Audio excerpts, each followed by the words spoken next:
사도신경으로 부활절 예배 시작하도록 하겠습니다. 전능하사 천지를 만드신 하나님 아버지를 내가 믿사오며 그 외아들 우리 주 예수 그리스도를 믿사오니 이는 성령으로 잉태하사 동정녀 마리아에게 나시고 본디오 빌라도에게 고난을 받으사 십자가에 못 박혀 죽으시고 장사한 지 사흘 만에 죽은 자 가운데서 다시 살아나시며 하늘에 오르사 전능하신 하나님 우편에 앉아 계시다가 저리로서 산자와 죽은 자를 심판하러 오시리라.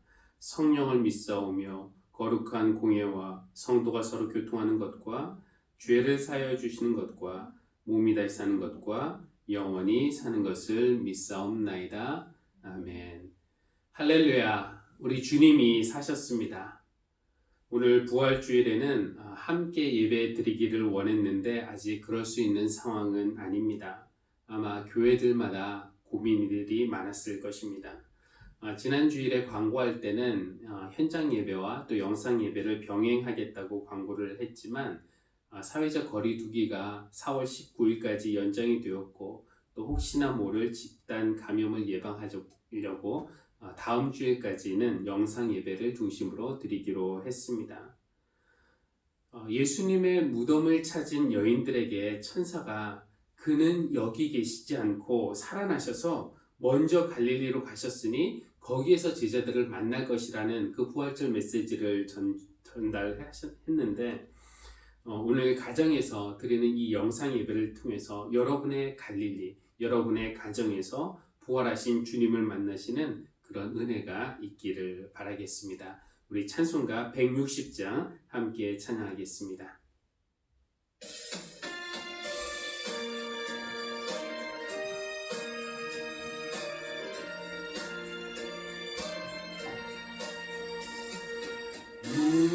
무덤에 머물러 예수 내 구주 새벽 기다렸네 예수 내 주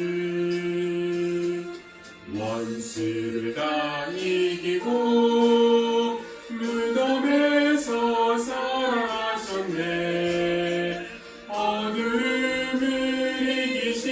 나와서 성도 함께 길을 다스리시네 사셨네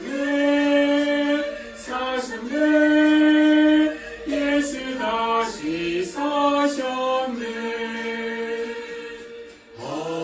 헛되이 지키네 예수 내 구주 헛되이 봉하네 예수 내 주 원수를 다 이기고 무덤에서 살아나셨네 어둠을 이기시고 나와서 성도 함께 길을 다스리시네 사셨네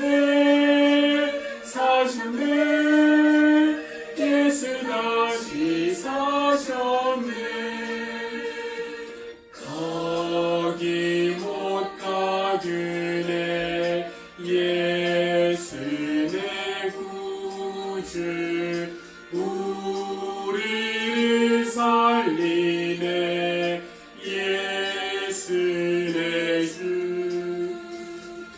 원수를 다 이기고 무덤에서 살아나셨네 어둠을 이기시고 나와서 성도 함께 길을 다스리시네 사셨네 예수 다시 사셨네 교동문은 부활주일 1번입니다.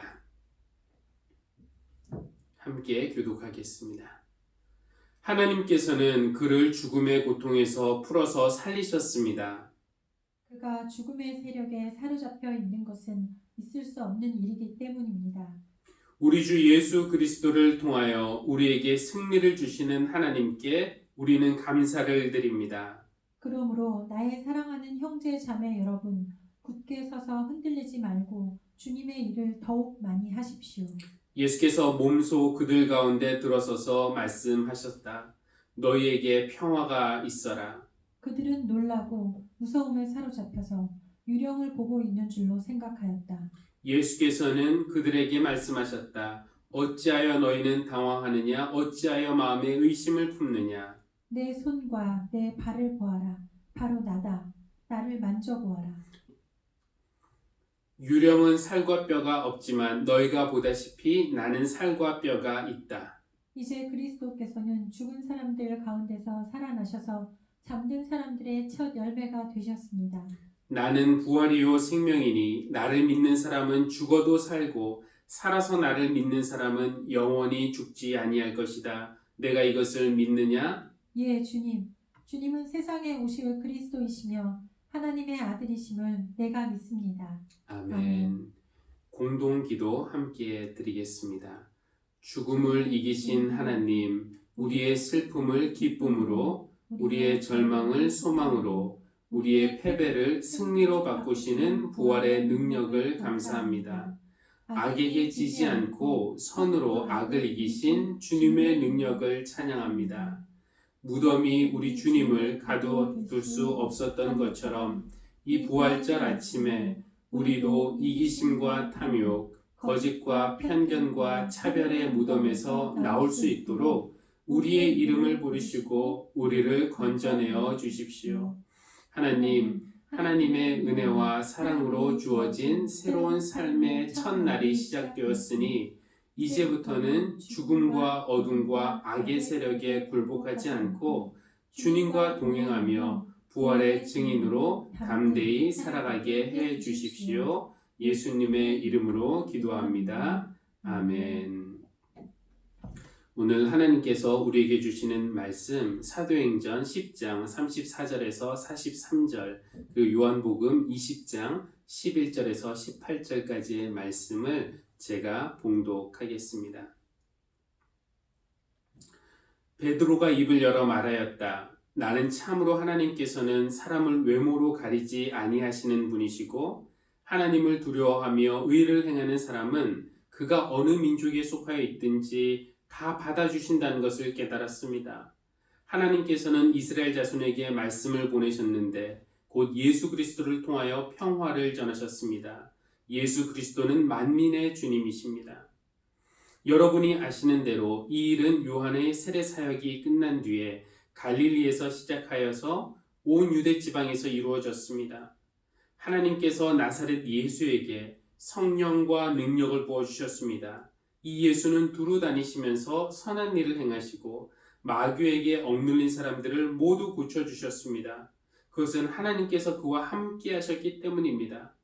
우리는 예수께서 유대 지방과 예루살렘에서 행하신 모든 일의 증인입니다. 사람들이 그를 나무에 달아 죽였지만 하나님께서는 그를 사흘날에 살리시고 나타나 보이게 해주셨습니다. 그를 모든 사람에게 나타나게 하신 것이 아니라 하나님께서 미리 택하여 주신 증인인 우리에게 나타나게 하셨습니다. 그가 죽은 사람들 가운데서 살아나신 뒤에 우리는 그와 함께 먹기도 하고 마시기도 하였습니다. 이 예수께서 우리에게 명하시기를 하나님께서 자기를 살아있는 사람들과 죽은 사람들의 심판자로 정하신 것을 사람들에게 선포하고 증언하라고 하셨습니다. 이 예수를 두고 모든 예언자가 증언하기를 그를 믿는 사람은 누구든지 그의 이름으로 죄 사함을 받는다 하였습니다. 아멘. 이어서 요한복음 20장 말씀입니다. 그런데 마리아는 무덤 밖에 서서 울고 있었다. 울다가 몸을 굽혀서 무덤 속을 들여다보니 흰 옷을 입은 천사 둘이 앉아 있었다. 한 천사는 예수의 시신이 놓여 있던 자리 머리맡에 있었고 다른 한 천사는 발치에 있었다. 천사들이 마리아에게 말하였다. 여자여 왜 우느냐? 마리아가 대답하였다. 누가 우리 주님을 가져갔습니다. 어디에 두었는지 모르겠습니다. 이렇게 말하고 뒤로 돌아섰을 때에 그 마리아는 예수께서 서 계신 것을 보았지만 그가 예수인 줄은 알지 못하였다. 예수께서 마리아에게 말씀하셨다. 여자여, 왜 울고 있느냐? 누구를 찾느냐? 마리아는 그가 동산지기인 줄 알고 여보세요, 당신이 그를 옮겨 놓았거든 어디에다 두었는지를 내게 말해주세요. 내가 그를 모셔가겠습니다 하고 말하였다. 예수께서 마리아야 하고 부르셨다. 마리아가 돌아서서 히브리 말로 라부니 하고 불렀다. 그것은 선생님이라는 뜻이다.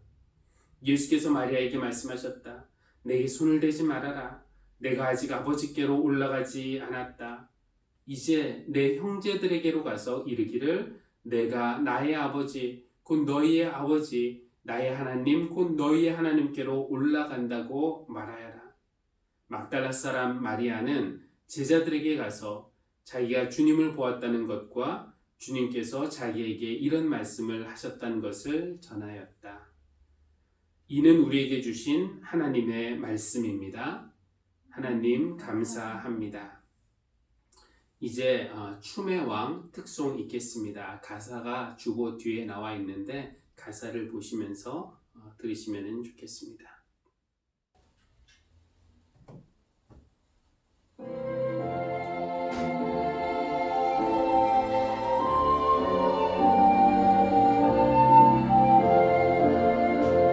이 세상이 창조되던 그 아침에 나는 아버지와 함께 춤을 추었다. 내가 베들레헴에 태어났을 때도 하늘에 춤을 추었다. 춤춰라 어디서든지 힘차게 멋있게 춤춰라. 나는 춤의 왕 너 어디 있든지 나는 춤 속에 너 인도하련다. 높은 양반들 위해 춤을 추었을 때 그들 청하다 흥보고 비웃었지만 어부 위에서 춤을 추었을 때에는 날 따라 춤을 추었다.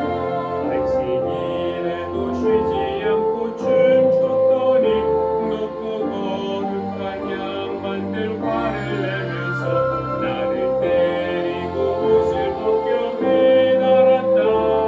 십자가에 못 박았다. 춤춰라 어디서든지 힘차게 멋있게 춤춰라.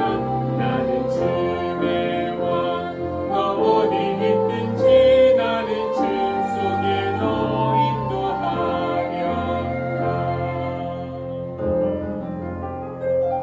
높은 십자가에서 피를 흘리면서 춤을 계속해 추기란 힘이 들지만 끝내 땅속에 깊이 묻힌 이후에도 난 아직 계속 춤춘다. 춤춰라 어디서든지 힘차게 멋있게 춤춰라. 나는 춤의 왕 너 어디 있든지 나는 춤 속에 너 인도하련다. 어리석게도 그들 좋아 날뛰지만 나는 생명이라 결코 죽지 않는다. 내가 내 안에 살면 나도 내 안에서 영원히 함께 살련다. 춤춰라 어디든지 힘차게 멋있게 춤춰라. 나는 춤의 왕 너 어디 있든지 나는 춤 속에 너 인도하련다.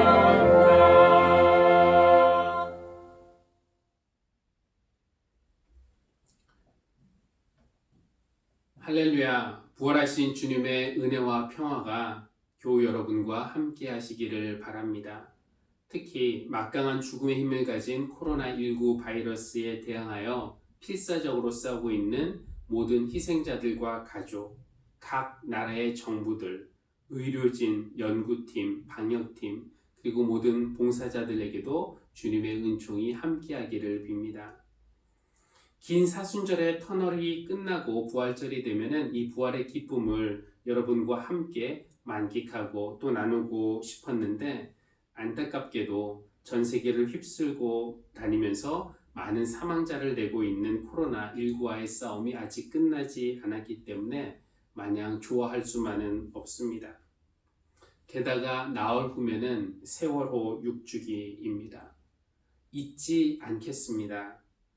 안타까운 젊은이들의 죽음이 헛되지 않게 더 공정하고 안전한 나라, 억울하고 기가 막힌 죽음이 없는 그런 사회를 만들겠다는 어른들의 약속이 당장의 어려움 앞에서 희미해지지 않기를 바랍니다. 새벽에 가끔 고양이 울음소리를 듣게 됩니다. 한 번은 잠결에 사람인 줄 알고 누가 저렇게 죽을 것처럼 우나 싶었는데 들어보니까 사람 소리가 아니었어요. 고양이였습니다. 어떤 사연일까? 살갗이 찢어졌을까? 배가 고파서? 아니면 배가 아파서 우는 걸까? 자식이나 어미를 잃었을까? 근데 좀처럼 그치지 않는 그 울음소리. 그런데 들어보니까 구슬피 우는 그런 울음소리가 아니라 악쓰듯 우는 소리에 저건 분명히 산고일 것이다 라는 생각을 한 적도 있었습니다. 아무 도움도 못 받고 새벽에 그 아픔을 홀로 지고 울고 있는 고양이가 불쌍하게 여겨졌습니다. 갑자기 예전에 들었던 새벽 고양이의 울음소리가 떠오르는 것은 요한복음 말씀을 준비하면서 새벽에 주님 무덤 앞에서 목 놓아 울었을 막달라 마리아의 모습과 겹쳐졌기 때문입니다. 2000년 전 오늘 막달라 마리아는 지난밤에 아마 한잠도 못 잤을 겁니다. 그리고 이른 새벽에 주님의 무덤을 찾아왔겠죠. 무덤 앞에서 이 무덤이라는 것이 마리아에게 어떻게 다가왔을까요? 무덤 하니까 저는 사람들이 왜 무덤으로 꽃놀이나 소풍을 가는지 잘 이해할 수가 없습니다. 서원능, 정능, 선능, 장능, 어릴 때 학교나 교회에서는 이런 곳으로 소풍을 갔고요. 또 제 어머니는 벚꽃 구경하기에 가장 좋은 것은 국립현충원이라고 말을 하십니다. 그러나 저는 무덤에 가는 것을 별로 좋아하지는 않아요. 장례식도 여러 번 집례해 보았고 또 묘지 옆에서 행해지는 하관식도 여러 번 참여했습니다. 호상으로 돌아가시는 분들이야 다행이지만 젊은 나이에 사랑하는 남편을, 아내를, 부모를, 자식을 잃은 사람들에게 무덤은 블랙홀처럼 느껴지지 않습니까? 모든 기억과 또 기쁨과 희망을 삼켜버리는 그런 블랙홀처럼 말이죠. 막달라 마리아에게도 그날 무덤이 그렇게 느껴지지 않았을까요? 이 무덤은 예수님에 대한 마리아의 사랑도 그분 안에서 가졌던 기대와 소망도 삼켜버린 것 같았습니다. 자신을 만나주시고 고쳐주시고 새로운 생명을 주신 예수님에 대한 추억과 감사는 한동안 남아있겠지만 그것조차 무덤이 서서히 빨아들이면 결국 잊혀지고 말겠지요. 금요일 오후에 끔찍했던 십자가 사건, 사랑하는 주님이 그렇게 돌아가셨다는 충격과 슬픔에서 여전히 헤어나지 못했지만 그래도 시신이라도 정중하게 모셔야 한다는 생각에 정성껏 향료를 준비해서 무덤을 찾아가기는 했는데 이게 웬일입니까? 무덤을 막고 있어야 할 돌은 굴려져 있었고 무덤은 열려 있었습니다. 마리아는 무덤 안을 확인할 필요도 못 느꼈던 것 같습니다. 누군가가 도굴한 것이 틀림없다고, 누군가가 주님의 시신을 가져간 것이 틀림없다고 생각하고 마리아는 이 충격적인 사실을 알리기 위해서 제자들에게로 달려갔습니다. 그리고 누가 주님을 무덤에서 가져갔습니다. 사랑하는 사람의 죽음도 충격적인데 시신도 찾지 못하는 그 막달라 마리아의 심정을 누가 이해할 수 있을까요? 아들의 시신을 서해안에 잃어버려서 찾지도 못하는 천안함 장병들의 부모들은 알까요? 사랑하는 자녀들의 시신을 진도 앞바다에 빼앗긴 세월호 희생자들의 가족은 알까요? 마리아는 지금 빈 무덤을 목격한 후 부활의 가능성에 대해서는 생각조차 못하고 있습니다. 유일한 가능성은 누가 어떤 이유에서든지 주님의 시신을 가져갔다는 것입니다. 시신을 가져간 사람들, 그들이 누군지는 모르겠지만 이렇게 되면 게임은 끝난 것입니다. 그들이 이겼습니다. 우리가 졌습니다. 우리의 대장은 돌아가셨고 적들은 우리 대장의 시신마저 가져갔습니다. 죽음의 세력 앞에서, 거대한 악의 세력 앞에서 이제 우리가 할 수 있는 일은 절망하고 우는 것밖에 없습니다. 그래서 막달라 마리아가 그렇게 무력하게 울었습니다. 무덤이 열려 있었고 예수님의 시신이 없어졌다는 것을 확인하러 달려온 두 제자들은 막달라 마리아의 말이 거짓이 아니라 사실이었다는 것은 확인했지만 그것만 확인하고 있던 곳으로 되돌아갔습니다. 그러나 막달라 마리아는 차마 그곳을 떠날 수가 없었습니다. 발길이 떨어지지 않았어요. 그래서 그냥 그곳에 남아서 울었습니다. 왜 울고 있느냐, 여자여? 천사가 물었습니다. 왜 울고 있느냐뇨? 그런 질문이 어디 있습니까? 마리아가 속으로 따졌을 겁니다. 안 우는 것이 비정상 아닙니까? 그들이 내 사랑하는 주님을 죽였단 말입니다. 이제는 내 사랑하는 주님의 시신도 가져갔단 말입니다. 어떻게 안 울 수가 있습니까? 지금 일어나고 있는 이 모든 일들 앞에서 막달라 마리아는 자신이 너무 작고 너무 무력하다는 것을 절감하고 있습니다. 애당초 주님이 위험한 예루살렘에 못 가시도록 그를 막을 힘도, 또 붙잡혔을 때 빼낼 수 있는 힘도, 고문당하실 때 도울 수 있는 힘도 마리아에게는 없었습니다. 십자가의 처형이 진행 중일 때 그것을 멈출 힘도, 무덤을 막고 있는 돌을 굴릴 힘도, 시신을 지킬 힘도, 없어진 시신을 찾을 힘도 막달라 마리아에게는 없었습니다. 그러니 할 수 있는 것이 우는 것밖에 없었습니다. 어디 막달라 마리아 뿐이겠습니까? 지금도 이런 심정으로 울고 있는 이들이 우리 주변에 있습니다. 스쿨존에서 과속으로 달리던 차에 사랑하는 어린 자녀들의 생명을 잃은 부모들, 비정규직의 열악한 환경에서 일하다가 병을 얻거나 목숨을 잃은 젊은이들, 성적 피해를 당했지만 호소할 데 없는, 싸운다고 해도 싸워서 이길 가능성이 없다고 느끼는 여성들, 본인을 지키고 싶고 가족의 억울함을 풀어주고 싶고 이런 일들이 다시는 일어나지 않도록 무언가를 하고 싶은데 싸워야 할 체제가 너무 강하고 커서 무력함을 느낄 때 우는 것밖에 할 수 있는 것이 없습니다. 사회적인 이슈가 안 되었더라도 외로워서 열등감 때문에, 병 때문에, 우울증 때문에, 빚 때문에, 배신 때문에 이런 거 앞에서 아무것도 할 힘도 없고 도움도 없고 소망도 없다고 느낄 때 새벽 고양이처럼, 새벽의 무덤을 찾은 막달라 마리아처럼 우리도 웁니다. 여자여, 왜 울고 있느냐? 이번에는 천사가 아니라 예수님이 물었습니다. 그러나 마리아는 그가 아직 예수님인 것을 몰랐어요. 정원지기인 줄 알았습니다. 그래서 당신이 옮기셨나요? 어디에 옮기셨는지 제게 말씀하시면 제가 가져가겠습니다. 목소리를 알만도 했을 텐데 마리아는 예수님의 음성을 단번에 알아듣지는 못했습니다. 아마도 모든 것을 다 잃어버렸다고 생각하고 절망에 빠진 사람들에게는 잘 들리지 않는 법인가 봅니다. 그러니까 돌아가신 것은 예수님이셨지만 마리아 또한 살아있다고 말하기 어려운 상황이죠. 죽음의 세력이 던진 한 방에 맞아서 죽은 것과 다름없었습니다. 누가 이 여인을, 이 막달라 마리아를 다시 일으켜 세우고 살려줄 수 있겠습니까? 그것은 부활하신 예수님이 그의 이름을 불러주신 사건이었습니다. 그러니까 여자여라고 부를 때는 막달라 마리아가 몰랐지만 마리아 하고 부르시니까 곧 알아들었습니다.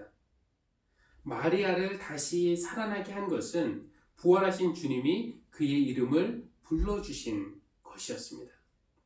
여러분, 이것이 부활의 복음이자 부활의 능력입니다.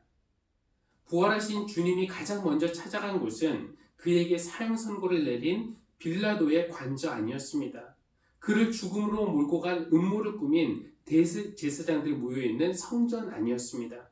부활하시자마자 그들을 먼저 찾아가셔서 그들에게 당신의 부활을 증명하시고 그들이 틀렸고 하나님이 옳으셨다는 것을 드러내심으로써 복수도 하실 수 있었지만 그렇게 하지 않으셨습니다.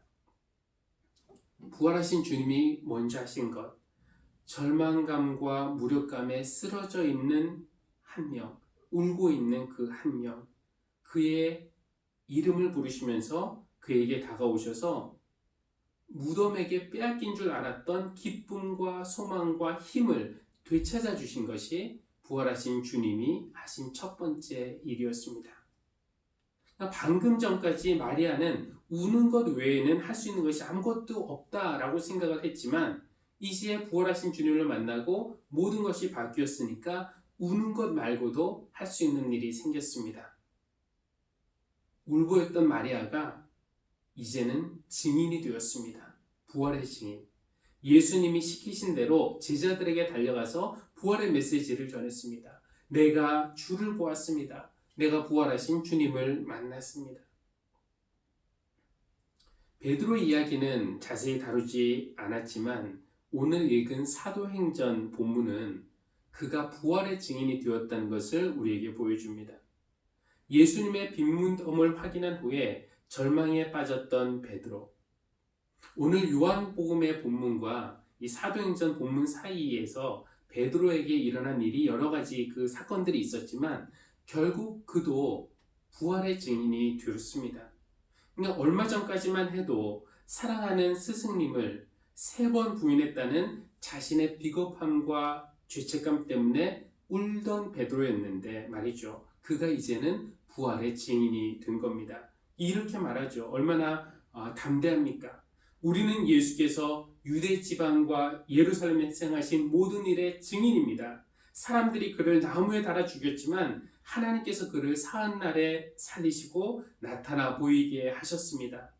이 예수께서 우리에게 명하시기를 하나님께서 자기를 살아있는 사람들과 죽은 사람들의 심판자로 정하신 것을 선포하고 증언하라고 하셨습니다.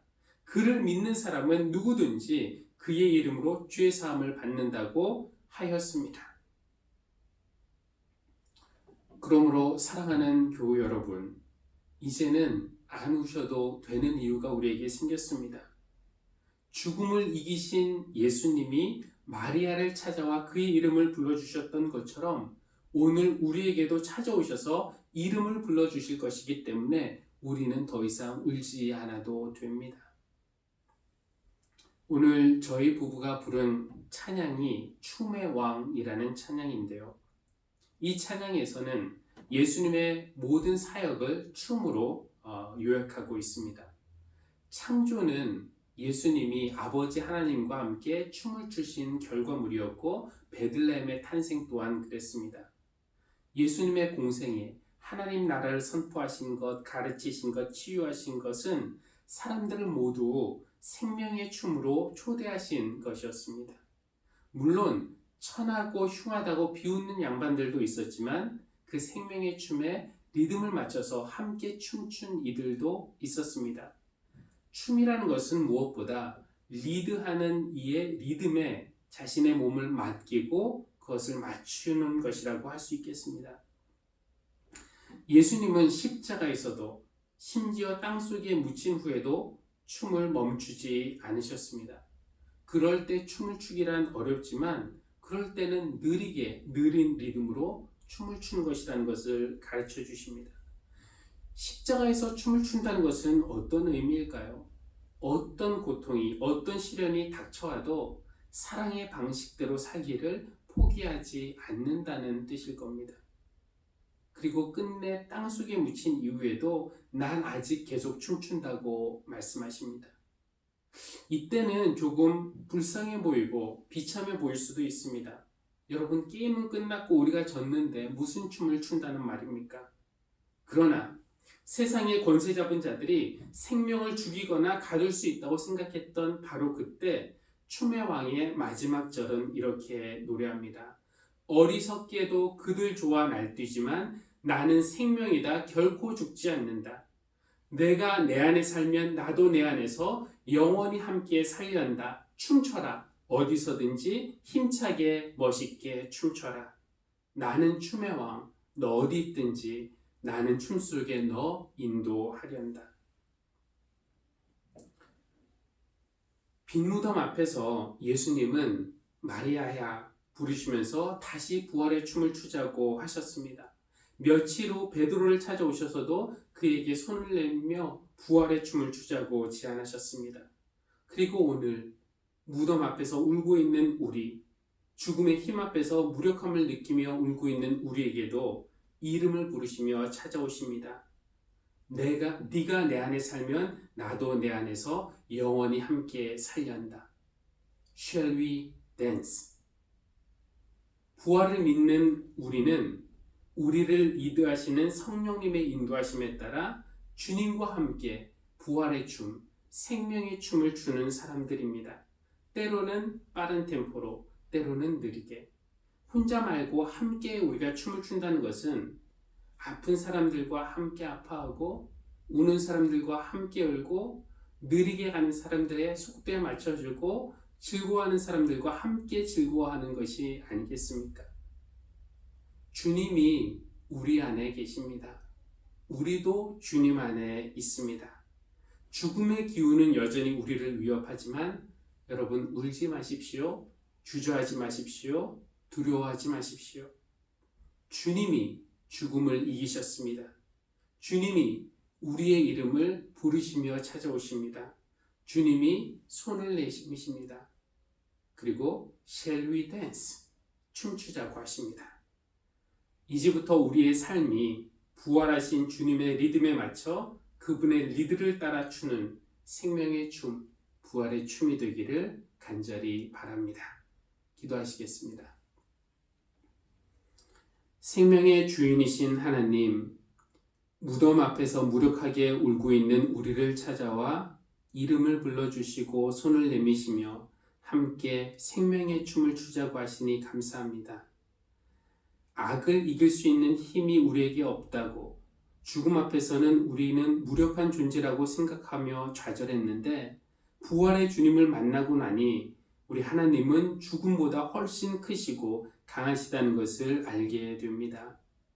무력감에 울었던 막달라 마리아, 또 죄책감에 통곡했던 베드로, 울보였던 그들이 부활의 증인이 된 것처럼 우리도 오늘의 눈물을 닦고 생명의 춤을 추는 부활의 증인들이 되게 해주십시오. 어떤 상황에서도 죽음아 너의 승리가 어디 있느냐, 죽음아 너의 독침이 어디 있느냐 라는 자신감을 가지고 살아가는 부활의 자녀들로 살게 해주십시오. 죽음을 이기시고 부활하신 예수님의 이름으로 기도합니다. 아멘. 찬송가 442장 막달라 마리아가 되어서 이 찬양을 함께 부르도록 하겠습니다. 저 장미꽃 위에 이슬.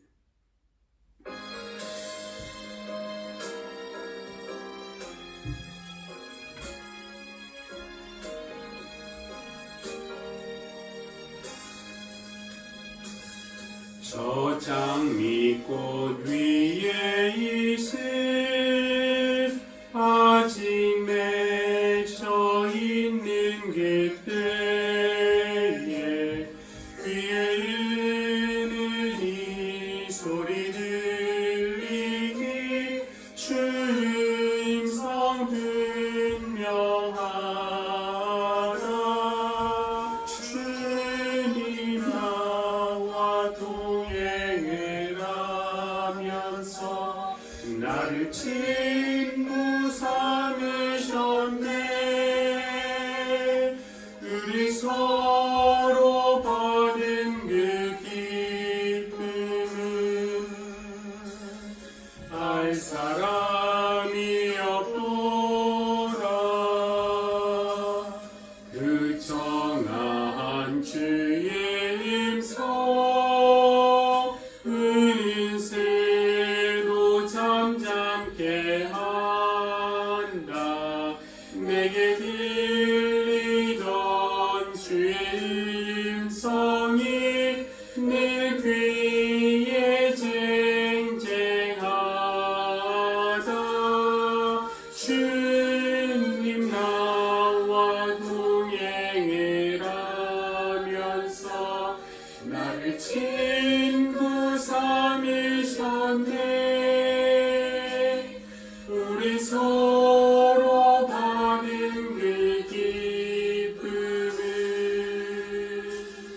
예, 교회 소식 전하겠습니다. 오늘 영상으로 부활절 예배 함께 들으시는 성도님에게 하나님의 은혜와 부활의 기쁨이 함께 하시기를 바랍니다. 부활절 헌금도 정성으로 준비해서 봉헌하시기 바랍니다. 코로나19와 관련해서 또 고강도 사회적 거리두기가 4월 19일까지 연장됨에 따라 다음 주일까지 수요 예배와 주일 예배는 영상으로 대신 하겠습니다. 수요일은 선거일인데 또 귀중한 한 표 행사하시기 바라고요. 나머지 광고는 주보를 참조하시면 되겠습니다. 자, 기도하고 축도로 예배를 마치겠습니다. 모든 좋은 선물을 주시는 하나님, 우리에게 있는 모든 것이 하나님에게서 온 선물임을 고백하며 하나님께 감사와 찬양을 드립니다. 무엇보다 예수 그리스도를 죽음에서 살리심으로써 우리에게 새 생명을 약속하시니 감사합니다. 이제 주어진 새로운 생명은 나의 욕심을 채울 또 다른 기회가 아니라 사랑으로 섬기며 부활이요 생명이신 주님을 증언하는 기회임을 깨닫게 해주십시오. 오늘 우리가 드리는 예물에 우리의 감사와 헌신을 담아 드리니 주님의 영광을 위해 사용하시고 드린 손길 위에 큰 은혜 부어주십시오. 예수님의 이름으로 기도합니다. 아멘. 이제는 우리의 이름을 부르시며 생명의 춤을 함께 추자고 손 내미신 부활하신 주님의 은혜와 죽음보다 크고 강하심을 드러내신 하나님 아버지의 크신 사랑과 울보를 증인으로 바꾸시는 성령님의 감화감동 교통하심이 오늘 부활절 예배를 드리며 주님과 함께 생명의 춤, 부활의 춤을 추며 새로 주어진 생명을 살아내기 원하는 모든 성도님들 위해 지금부터 영원까지 늘 함께 하시기를 간절히 축원합니다. 아멘.